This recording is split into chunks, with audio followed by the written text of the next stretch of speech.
Lynn Shaw is joining me, founder, executive director, Lynn's Warriors, committed to ending sex trafficking. Lynn Shaw, it's easy to get sucked in, not me, but for many people to get sucked into Sean Combs' lifestyle, his Rolls Royces, his mansions, his diamond rings, his fur coats, his luxurious lifestyle. You know what? The devil can wear a tuxedo and fit right in at the symphony. That's what I'm saying. But until you've seen what happens to sex trafficking victims, it changes everything. It changes the way you look at abusers, allegedly, like Sean Combs. Explain what these women go through. First of all, I am disgusted and very angry, Nancy. You know, they say a picture is worth 1,000 words, but in New York City, if you have a nickname, a street name, which he did, and it was Pimp Daddy. Let me repeat that, Pimp Daddy. I am angry because the focus now, of course, is all on him. They should lock him up and throw away the keys to show all the victims and survivors of sex trafficking that this is happening, that this thug is being held accountable. Because if they let him out, we will not. We still have, think about all the women who have not come forward. How about all the girls that were teenagers? Nobody's talking about that yet, that are afraid to come forward. Now, women, I want to remind you, I started out of college in the music business. I have always heard from girls and women about this whole criminal cartel going up through the hip hop, then becoming rap, and Pimp Daddy. That is what they called him 10 years ago. What has taken so long? So I want to remind everybody, although this is all going on and it is a great day here in New York City, we must focus on our survivors. I want them to get equal attention. I want them to have voices because lives have been ruined. Healthcare, their bodies have been ruined. Their minds have been ruined. And they feel like they have nobody to turn to. There aren't the resources. So if we show Pimp Daddy by example is going to be locked up, you're going to see a lot more women come forward, talk about this. And as I'm sitting here, I'm getting texts from people. We told you, we told you, we told you, that have been affiliated with him or the music business over the years. So I say, let us use this as an example. Let's get through this, lock them up, and then talk about what we can do to support survivors.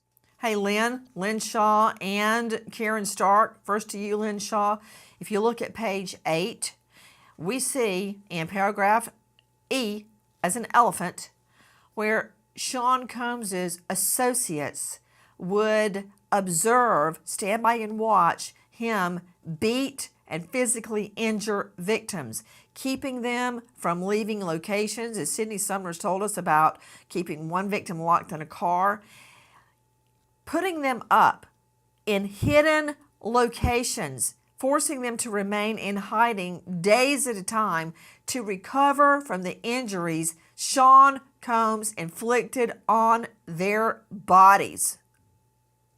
So they would stand by and watch the victims get.